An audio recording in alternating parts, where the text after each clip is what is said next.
폭염, 그리고 열대야, 그리고 올림픽 경기 중계로 인해서 잠을 설치는 분들이 많다고 합니다. 교우 여러분들은 어떻습니까? 그래도 우리나라 선수들이 최선을 다해 경기하는 모습이 너무나 감동적이고 감격적입니다.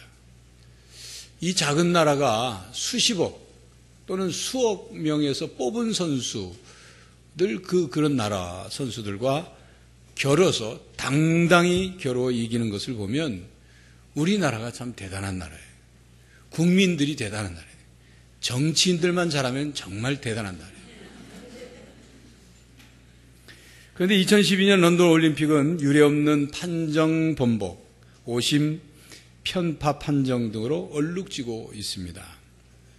그래서 런던 올림픽을 런던 오심픽이라고 말하는 사람도 있습니다. 박태환 선수의 400m 자유형 예선에서의 실격 판정, 어이없는 판정과 번복, 유도 남자 66kg급 조준호 선수에게 이겼다고 깃발을 들어놓고는 또 조금 있다가 다시 번복, 펜싱에서 1초만 이제 시간이 지나면 결승으로 진출하게 되는 그 상황에서 상대 선수가 여러 번 공격하는데도 1초 시계가 가지 않았어요. 그래서 결국 신아람 선수가 결승 진출에 실패하게 되는 어처구니 없는 일들을 겪게 됐죠. 그래서 이런 어처구니 없는 일 때문에 온 국민과 세계 언론이 시끄럽습니다. 우리나라 선수이면서도 하필이면 신시성을 가진 선수가 그런 일을 당하니까 저는 분노가 2배예요. 그런데 그런 생각을 하고 있다 보니까 우리 교회 1부, 3부 오르간 반주자 정아람 선생은 이름이 똑같으니 얼마나 더 속이 시끄럽겠어요. 세계 언론은 이번 펜싱 오심 사건이 가장 논쟁거리가 될 사건이라고 했고 세계올림픽 역사상 5대 오심 사건으로 기록될 것이라고 말을 했습니다. 어처구니 없는 심판진들의 경기 운영 그리고 그 결과에 대한 잘못된 처리가 스포츠 정신을 오염시키고 특히 우리나라 선수들이 그동안 오직 올림픽 경기만을 위해 4년 동안 준비한 그 시간과 핏방울 같은 흘린 그 땀방울이 허무하게 되어버린 것 같아서 너무도 가슴이 아프고 속이 터집니다. 선수 당사자들은 얼마나 이 억울한 감정 때문에 가슴을 치겠습니까? 그런데 우리 모두는 살아가면서 이런 억울한 일들을 당하면서 살아갑니다. 엘리베이터에 2사람이 탔습니다. 다른 사람이 지독한 방귀를 꼈습니다. 몹시 고통스럽지만 낯선 사람이기 때문에 뭐라 할 수는 없고 꾹 참습니다. 그런데 그 사람이 자기가 안 그런 척하고 딴정을 피면 속이 뒤집어지죠. 그러다가 그 사람이 먼저 내렸습니다. 그리고 그 먼저 내린 자의 방귀 냄새가 채 가시기도 전에 다른 사람이 엘리베이터에 탔습니다. 그리고 막 엘리베이터에 탄 사람이 얼굴을 찡그리면서 타고 있는 나를 위아래로 훑어볼 때 이건 억울하죠. 뭐라 말할 수도 없고. 우리는 살아가면서 이런 억울함으로부터 시작해서 크고 치명적인 억울한 누명을 쓰기도 합니다. 내성적인 성격의 사람은 이런 억울한 일을 겪으면서도 자기 속에 있는 얘기를 다 주장하지 못해서 속으로 상처를 받고 화병에 걸리죠. 평생 직장에서 일한 퇴직금을 받고 그 퇴직금을 탄 그것을 사기꾼들에게 사기를 당한 다 날려버린 사람. 자신의 아이디어를 제출해서 회사에서 그것이 채택됐는데 회사 상관이 자기 아이디어인 그냥 뺏어가 버리고 그래서 자기의 노력과 능력이 인정받지 못할 때 우리는 속에서 열불이 나죠.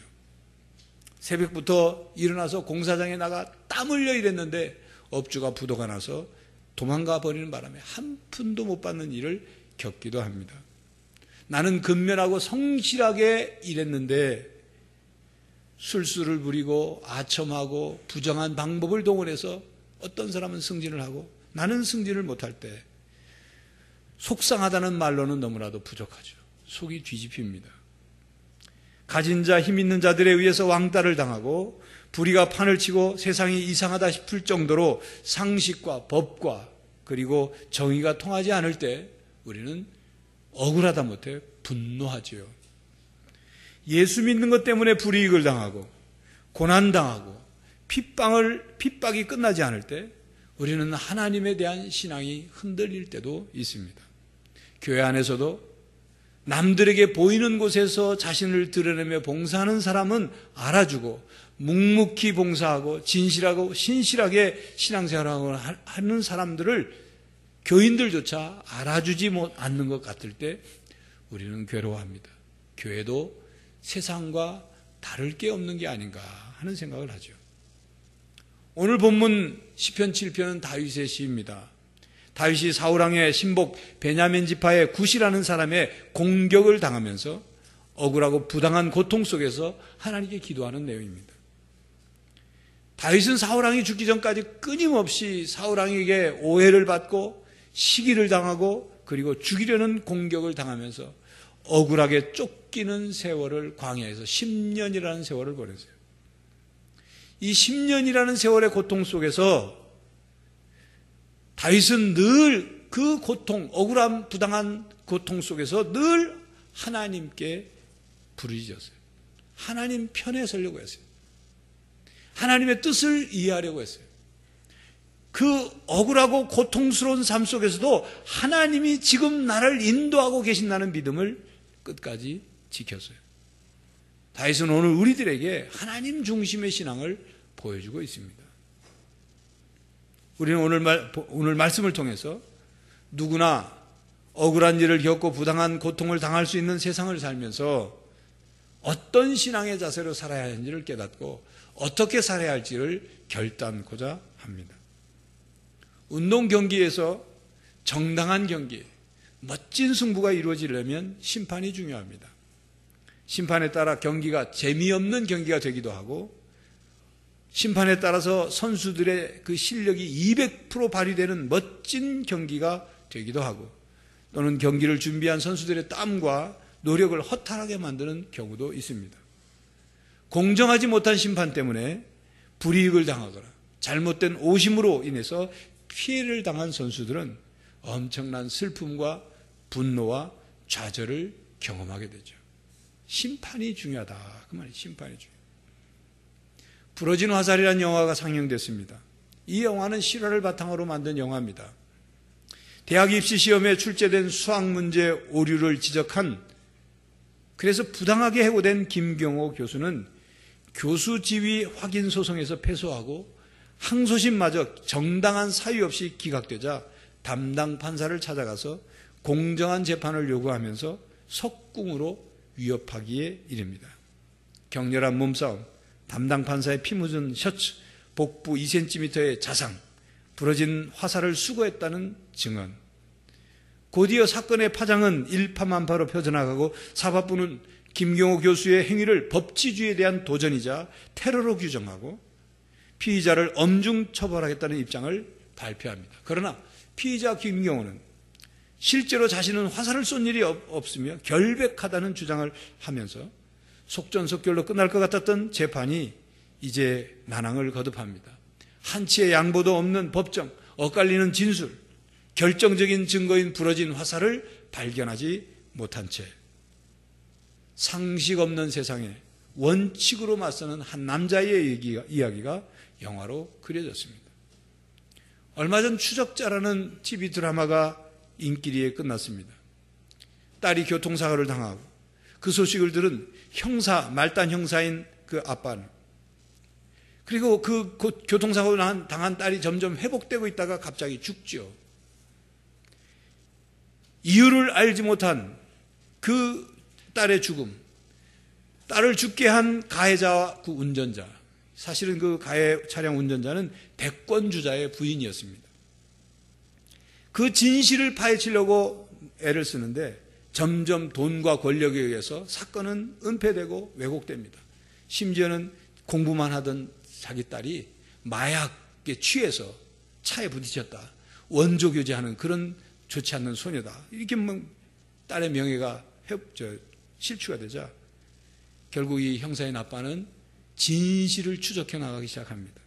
그래 마지막 순간에 그 내용이 밝혀지죠. 요즘 영화나 드라마 등의 이런 억울한 일들을 소재로 다룬 그런 작품들이 많이 있습니다. 많은 사람들이 그것에 공감을 해요. 그리고 사회적 파장을 불러일으켰습니다. 이 세상을 살아가면서 그만큼 억울한 일을 겪어본 경험들이 다 있다는 거죠. 또 그런 억울한 일을 겪으면서 살아가고 있는 사람들이 많이 있기 때문에 그런 작품에 공감하고 사회적 파장이 일어나는 것 아니겠습니까? 운동 경기에서는 공정한 심판이 있어야 하고 법정에서는 공정한 재판관이 있어야 합니다. 오늘 본문 말씀에서 다윗은 자신의 억울하고 부당한 고통 속에서 의로우신 재판장 하나님께 호소하고 있습니다. 그렇습니다. 운동 경기의 심판은 인간인지라 실수하기도 하고 오심하기도 합니다. 돈에 매수되어 경기 운영이 어처구니 없을 수도 있습니다. 법정의 재판부도 그럴 수 있습니다. 그러나 우리가 믿는 하나님은 의로우신 재판장이십니다. 의로우신 재판장이신 하나님께서 이 땅의 역사와 우리 개인의 삶을 심판하실 것입니다.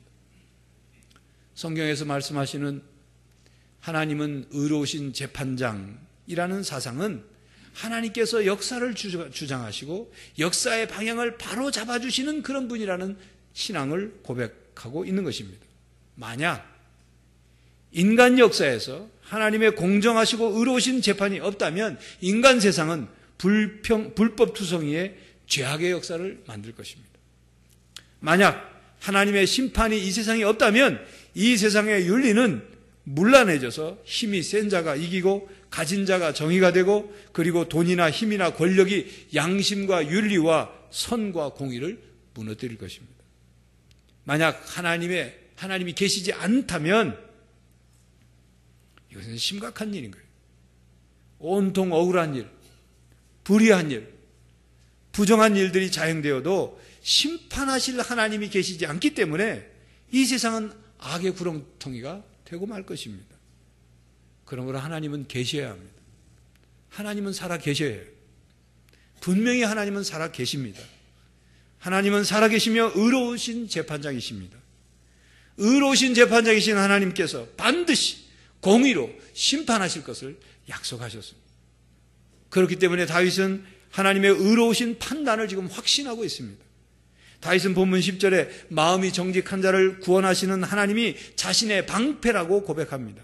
그리고 의로우신 재판장이신 하나님께서 사람이 회개하지 않으냐면 칼을 갈고 활을 이미 당기어 준비하고 계시고 진노하실 것을 믿었습니다. 교회 여러분, 다윗은 어떤 하나님을 믿었기에 하나님께 호소하고 있습니까? 다윗은 억울하고 답답한 상황 속에서 하나님께서 모든 사람들을 어떻게 심판할 것을 믿었기에 하나님께 지금 부르짖고 있습니다. 하나님께서 재판하실 때 우리의 무엇을 중요하게 보시고 하나님은 판단하실까요? 의로우신 재판장이신 하나님은 사람의 마음과 양심을 감찰하십니다. 9절 말씀이죠. 다윗은 먼저 의로우신 하나님께, 사람의 마음과 양심을 감찰하시는 하나님께 자신의 의와 성실함을 따라 심판해달라고 간구합니다. 8절에 보면 여호와께서 만민에게 심판을 행하시오니 여호와여 나의 의와 나의 성실함을 따라 나를 심판하소서. 다윗은 억울한 일을 당하고 부당한 고통을 당하면서 먼저 자신의 삶에 죄가 없는지를 점검하고 그리고 자신의 무죄와 결백을 하나님 앞에 주장하고 있습니다. 다윗은 만일 그런 곤욕과 억울함을 치를 만한 실수나 잘못이 자기에게 있다면 자기는 불평하거나 불만하지 않겠다고 하나님께 고백합니다. 다윗은 만일 그런 일이 조금이라도 있다면 원수가 자기의 생명을 짓밟고 자기의 영광이 진토에 굴러 떨어져도 아무 대꾸도 반항도 하지 않겠다고 합니다. 다윗은 자신도 하나님 앞에서 심판받게 된다는 사실을 먼저 알고 있었기 때문에 먼저 자신을 살폈습니다. 교회 여러분, 하나님께서 나의 마음과 나의 양심을 감찰하신다는 사실을 먼저 생각해야 합니다. 하나님 앞에서 바른 양심, 깨끗한 양심으로 살아야 합니다. 그래야 억울한 일을 당할 때 하나님 앞에 공정한 심판을 받을 수가 있습니다. 어떤 신앙인이 있었어요. 그는 교회 재정 중 공금 유용과 횡령 사건의 소문에 휘말렸어요. 그는 자신이 결백하다고 주장했습니다. 자신의 마음과 양심이 하나님 앞에 떳떳하다고, 하나님은 다 아신다고 큰 소리를 쳤어요. 그런데 결국 나중에 드러난 사실은 그가 결백하지 않았습니다. 그는 공금을 횡령했고 유용했습니다. 결국 그는 유용하고 횡령한 돈을 반환하고 자기 가족과 함께 간다 온다는 말도 못하고 그 교회를 떠나야만 했습니다. 교회 여러분, 하나님 앞에서 자신의 마음과 양심을 바르게 갖기를 바랍니다. 그리고 하나님의 이름을 망령되이 일컫지 마시기 바랍니다. 사람들은 겉모양을 보거나 외모를 보지만 의로우신 재판장이신 하나님께서는 우리의 마음의 중심을 보십니다. 우리가 사람들에게 억울한 일을 당한다고 할 때, 오해를 받거나 그 억울한 비방을 받을 때 다른 사람들이 내 마음을 보고 내 마음을 이해해 주지 않기 때문에, 그리고 겉모양만 보고 평가하고 판단하기 때문에 억울한 감정을 더 갖게 되죠. 근데 사실 우리 자신도 다른 사람들을 볼 때 외모나 겉모양을 더 보지 그 사람의 마음을 이해하려고 잘 하지 않습니다. 그러나 하나님께서는 사무엘상 16장 7절의 말씀처럼 나 여호와는 중심을 보시느니라 말씀하십니다. 잠언 16장 2절에 사람의 행위가 자기 보기에는 모두 깨끗하여도 여호와는 심령을 감찰하시리라 말씀하십니다. 하나님은 우리의 마음의 중심을 보시기 때문에 의로운 심판을 하십니다. 보이는 것만 보고 심판하지 않고 보이지 않는 것까지 보시고 심판하십니다. 겉으로는 그럴듯해 보여도 속이 아니라면 하나님은 그것을 먼저 아시고 심판하십니다. 그러므로 세상 사람들이 나의 겉만 보고 억울하게 비방하고 부당하게 나를 대할지라도 의로우신 하나님께서 그 모든 내 마음의 중심을 아시고 계시다는 사실에 위로를 받고 소망을 가지시기를 바랍니다. 의로운 판단을 받게 될 것을 믿으시기 바랍니다. 사람들은 행위를 보지만 의로우신 재판장이신 하나님께서는 마음의 동기를 보시고 자세를 보십니다. 예수님께서 산상수훈의 말씀을 가르치시고 결론처럼 하신 말씀이 있습니다. 마태복음 7장 21절 이하의 말씀이죠. 예수님께 주여 주여 하는 자라고 해서 다 천국에 들어가는 것이 아니다. 오직 하늘에 계신 하나님 아버지의 뜻대로 행하는 자라야 들어간다. 마지막 심판 때에 많은 사람들이 예수님께 와서 자신들이 주의 이름으로 선지자 노릇도 했고 주의 이름으로 귀신도 쫓아냈고 주의 이름으로 권능도 행했습니다 라고 할지라도 하나님의 뜻대로 행하지 않는 자들에게 주님께서는 나는 너희를 도무지 알지 못한다. 내 곁을 떠나가라 라고 하실 것이라고 말씀하셨어요. 그러면서 마태복음 7장 24절 이하에 예수님의 말씀을 듣고 행하는 자가 곧 지혜로운 자요 반석 위에 집을 짓는 자라고 말씀하셨습니다. 자기 뜻을 이루기 위해서 자기 자신을 드러내기 위해서 하나님의 뜻과는 상관없이 행한 모든 것은 하나님 앞에 의미 없는 일이에요. 하나님과 상관없는 일이다 그 말이죠. 하나님께서 심판하실 때 우리의 동기와 자세를 보신다는 말씀입니다. 하나님의 뜻을 위하여 말하고 행동했는지 아니면 자기의 뜻과 자기의 욕심을 위하여 하나님의 뜻인 것처럼 말하고 행동하는지를 하나님이 정확히 보신다 그 말이죠. 하나님을 사랑하고 이웃을 사랑하라는 하나님의 뜻을 이루며 살고 있는지 아니면 자기 자신만을 사랑하고자 살고 있는지를 분명히 하나님이 분별하신다. 구별하여 심판하신다 그 말씀입니다. 두 종이 주인이 준 설계도를 따라서 집을 짓습니다. 한 사람은 집을 지으면서 기쁘고 즐겁게 집을 짓습니다. 아, 이 집에 누가 살게 될까? 이 집에 살게 된 사람을 위해서 정성껏 집을 짓습니다. 주인님이 지라고 했으니까 그 주인님을 기쁘게 하기 위해서. 다른 종은 집을 짓는 내내 힘든다고 짜증을 냅니다. 주인이 나한테 왜 이 집을 지으라고 하는지 모르겠다고 불평하면서 집을 짓습니다. 두 종이 지은 집은 겉으로 보기에는 설계도대로 다 잘 지어졌습니다. 사람들이 볼 때는 두 집 다 나무랄 데가 없이 잘 지은 집처럼 보였어요. 그러나 그 주인은 두 종이 지은 집의 벽돌과 벽돌 사이에 그리고 구석구석에 함께 쌓여진 그 무엇을 보았습니다. 기쁨과 즐거움과 보람으로 지었느냐 아니면 짜증과 불평으로 지었느냐를 그 주인은 알고 있는 거죠. 하나님은 바로 그걸 알고 계시고 심판하십니다. 결과는 같을지라도 어떤 마음의 자세로 행하느냐 그것을 보신다 그 말씀입니다. 사람들은 결과만을 보지만 의로우신 재판장이신 하나님께서는 과정과 방법을 보십니다. 사도행전 5장에 보면 재산을 팔아가지고 하나님께 헌금을 드렸는데 헌금을 드리자마자 즉사해서 죽은 아나니아와 삽비라 부부가 나오죠. 그 부부들은 예수님을 믿고 헌금하기로 작정을 했습니다. 그래서 소유를 다 팔아서 하나님께 드리겠다고 작정을 하고 드렸어요. 얼마나 대단한 일입니까? 자신들의 소유를 팔아서 거액을 헌금을 드렸다는 것 대단하지 않습니까? 여러분 아무리 돈이 많아도 재산이 많아도 하나님께 인색한 사람들이 있어요. 사람 만나서는 10만 원짜리 식사도 잘 대접하고 만 원짜리도 잘 쓰면서 하나님께 만 원짜리 헌금하면서도 벌벌벌 떠는 그런 사람이 있어요. 결국 1,000원짜리 한 장 헌금하는 그런 인색한 사람도 있죠.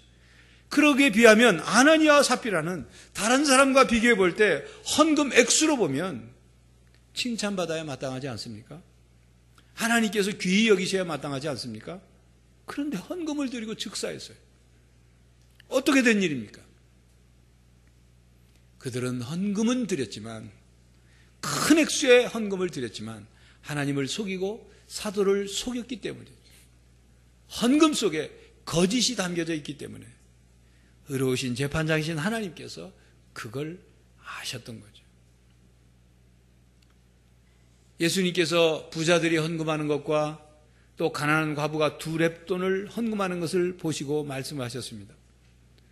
여러분 가난한 과부가 헌금한 이 2렙돈, 이 렙돈이라는 화폐 단위는 당시 그러니까 당시 그 노동자들의 하루 품삯이 1데나리온이죠. 그 1데나리온의 128분의 1에 해당되는 화폐 단위입니다. 그냥 쉽게 계산하려면 요즘 노동자들이 하루에 5만 원을 받는다고 생각하면 요즘 돈으로 2렙돈은 약 800원도 채 안 되는 돈이에요. 그런데 예수님은 이 과부가 드린 800원도 채 안 되는 돈을 헌금한 과부를 칭찬하셨어요. 다른 사람들은 풍족한 가운데 드렸지만 이 과부는 가난한 중에 자기 생활비 전부를 하나님께 드렸다고 칭찬하셨어요. 겉으로 보이는 결과, 숫자가 중요한 것이 아니라 과정과 방법이 중요하다. 어떤 마음으로 드리느냐. 사람들은 이런 말을 합니다. 뭐로 가도 서울만 가면 된다. 꽝 잡는 게 매다. 결과만 좋으면 시작과 과정은 좀 잘못되더라도 괜찮다고 말을 합니다. 그러나 하나님께서는 시작과 과정과 방법이 잘못되었으면 결과가 좋아 보여도 잘못된 것이라고 말씀하십니다.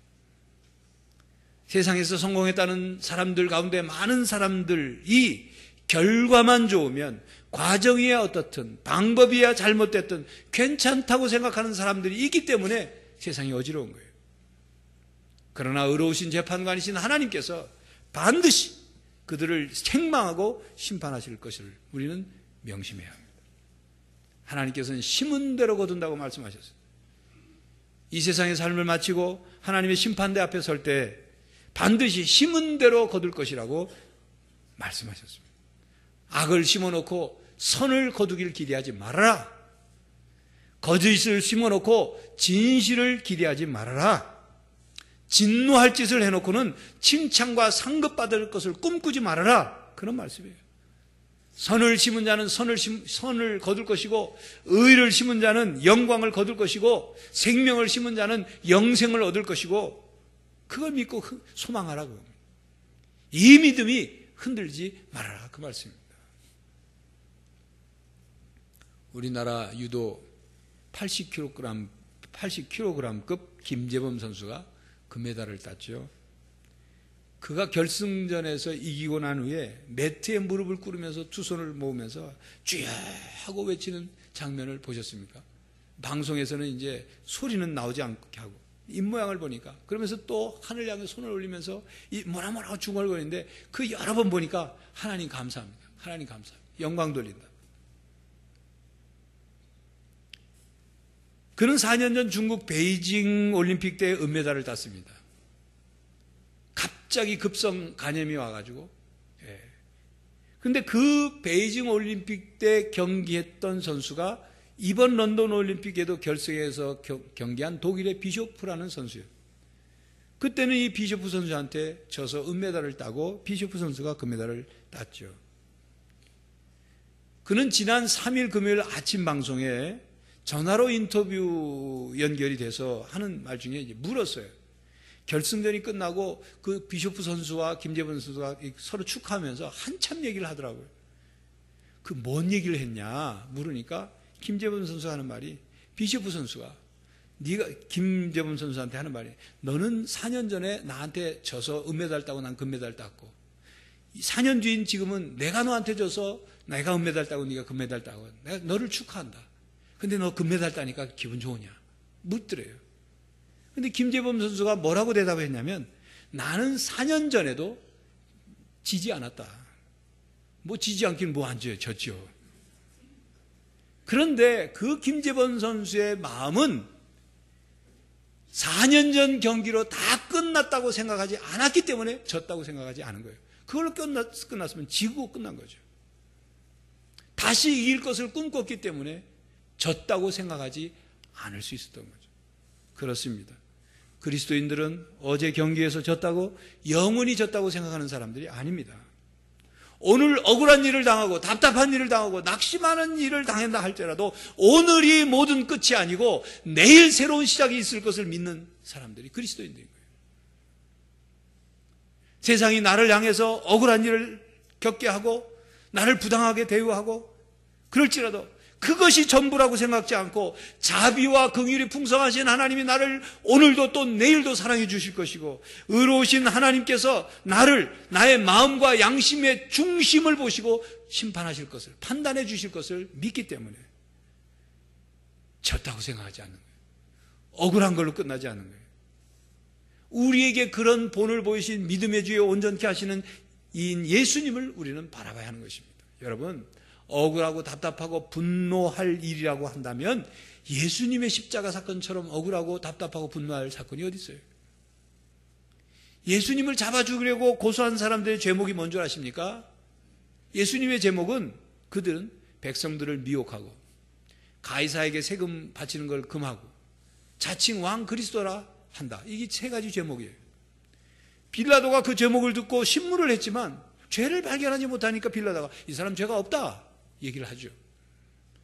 사실 백성들을 미혹한 게 아니라 백성들에게 가르치고 그들의 병을 고쳐주는 일을 했어요. 가이사에게 세금을 못 바치게 한 게 아니라 가이사의 것은 가이사에게, 하나님의 것은 하나님께 바치라고 가르쳤어요. 자칭 왕 그리스도라고 주장한 것에 대해서는 그리스도인지 아닌지 시간이 지나면 분별이 되지요. 그것 때문에 십자가에 못 박아 죽일 일은 아닙니다.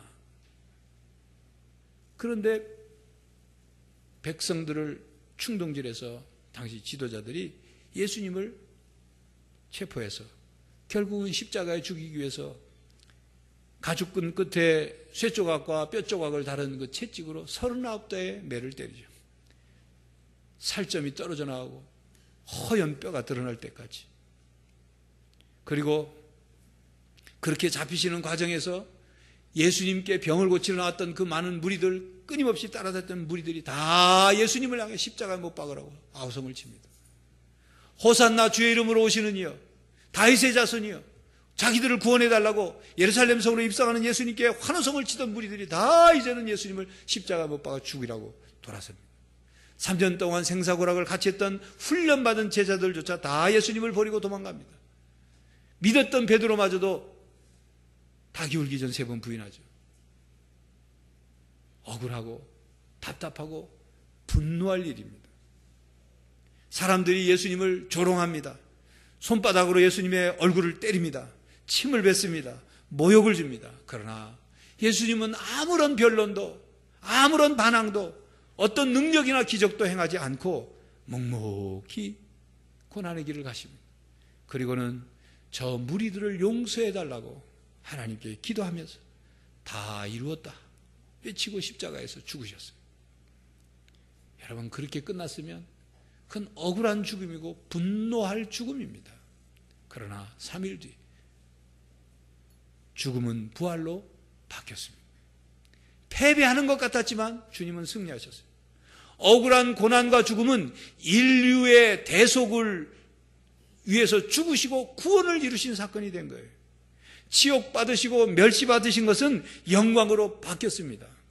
분노할 만한 그 사건은 사랑과 희생과 은혜의 사건으로 바뀌었습니다. 사람들에게 외면당하고 대적당했지만 이제는 찬양과 존귀와 영광을 받으시기에 합당하신 만유의 주가 되셨던 거예요. 이것이 십자가의 승리며 복음의 진리입니다. 이것이 예수님을 주로 모시며 날마다 자기를 부인하고 자기 십자가를 지고 따라가는 그리스도인들이 언제나 바라보고 소망하며 믿고 걸어가야 할 길인 거예요. 언제나 잊지 말고 붙잡아야 될 믿음의 길인 것입니다. 교회 여러분, 우리는 억울하게 다른 사람에게 비난을 당하거나 누명을 쓰거나 부당한 대우를 당하거나 불의한 일로 고통을 당할 때 정말로 억울한 일인지를 먼저 살펴봐야 합니다. 그 비난이 사실은 아닌지, 내가 잘못한 것 때문에 그에 상응하는 대우를 받거나 고통을 당하는 것은 아닌지를 살펴봐야 합니다. 그리고 내가 보복하려고 하지 말고 하나님께 들고 나와야 돼요. 우리의 방패이신 하나님께 호소해야 합니다. 우리의 피난처 되신 하나님께 부르짖어야 합니다. 우리의 의로우신 재판장이신 하나님께 맡겨야 합니다. 의로우신 재판장이신 하나님께서 우리의 마음과 양심을 감찰하십니다. 겉모양만을 보지 않고 우리의 마음의 중심을 보고 판단하십니다. 행위만 보시지 않고 우리 마음의 동기와 자세를 보고 심판하십니다. 결과만 보지 않고 과정과 방법을 보시고 심판하십니다. 끝까지 우리가 하나님을 믿고 의지하는지를 하나님이 보고 심판하십니다. 성도 여러분, 이 믿음으로 이 세상의 삶을 승리하는 성도들이 되시기를 간절히 바랍니다.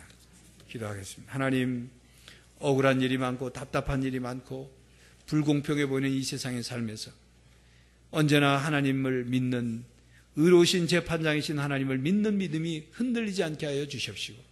하나님 앞에 우리의 마음과 양심이 바르게 서서 마음의 중심을 보시고 우리의 마음의 과정과 그리고 자세와 그리고 방법과 그리고 우리의 모든 하나님을 향한 믿음을 보시는 하나님 앞에 바른 자세로 살아감으로 하나님께 이 세상을 마치고 하나님 앞에 설 때 칭찬과 상급을 받고 공의로운 재판에 의하여 영광을 얻는 모든 성도들이 다 되게 하여 주시옵소서. 예수 그리스도의 이름으로 기도하옵나이다. 아멘.